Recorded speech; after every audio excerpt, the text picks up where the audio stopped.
Здравейте, приятели! Още през миналата година, ако трябва да бъда по-точен, още на 25 август 2024 ви запознах с най-интересните и най-очаквани ужаси, които ще излязат през 2025. И още тогава ви говорех за продължението на филмът Меган. Той излезе преди няколко дни по кината и аз успях да го гледам още на неговата премиера и той, разбира се, успя да ме разочарова тотално. Ако искате да разберете защо, останете до края и изгледайте видеото. Продължението на филмът Меган е с добре замисленото заглавие Меган 2.0, а историята наистина грабва вниманието.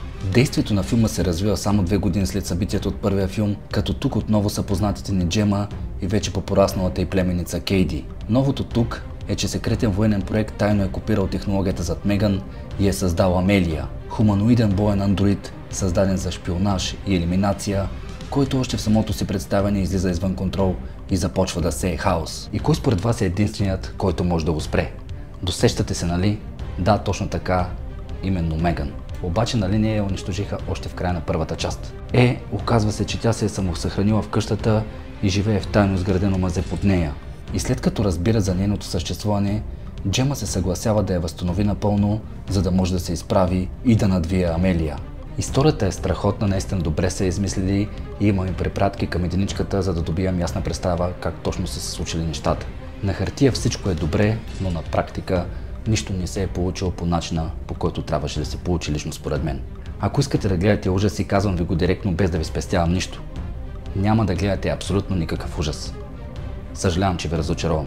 Филма си е чист екшън с комедийни елементи, да, точно така има доста смешни ситуации, които наистина бяха доста добре подбрани, доста съм се смял по време на прожекцията, но това трябва да е филм на ужасите, а не комедия.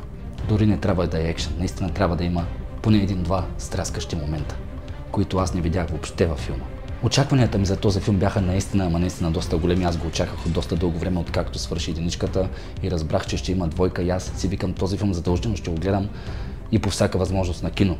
Направи го, той тотално разби всичките ми очаквания. Особено след като съм гледал първия филм и знам наистина колко беше добър. Беше си хорър филм, а това не е никакъв ужас. Гарантирам ви. Сцени и битки с кръв почти няма, наистина идете да очаквате нищо от този филм. Да, добре беше направен, ефектите бяха добри, но наистина нищо общо с първата част. Лично според мен по-скоро този филм може да ви разреве. Стори ми се наистина доста сърцераздирателна история. Меган въобще не беше това, което трябва да бъде.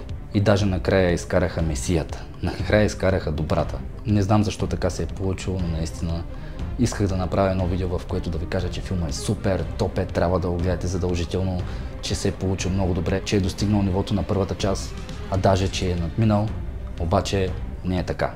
Ако трябва да бъда честен и да дам оценка, на първия филм Меган бих дал 9 от 10, а на втората част не бих дал повече от 3. Наистина даже и тройката е много. Аз съм минус 12 лева и загубих 1 час и 30 минути заради този филм.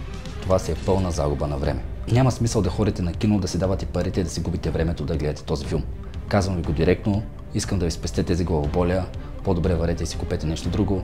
Филмът ще се излезе рано или късно и може да го гледате на някое друго място. Надявам се днешното видео да ви е харесало, скъпи приятели, ако е така не забравяйте да му оставите по един мощен палец нагоре в подкрепа, да се абонирате, а ако искате да помогнете за развитието на каналът ми, станете членове.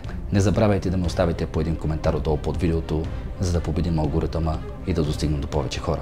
Това беше всичко за днес. Чао и до следващото видео.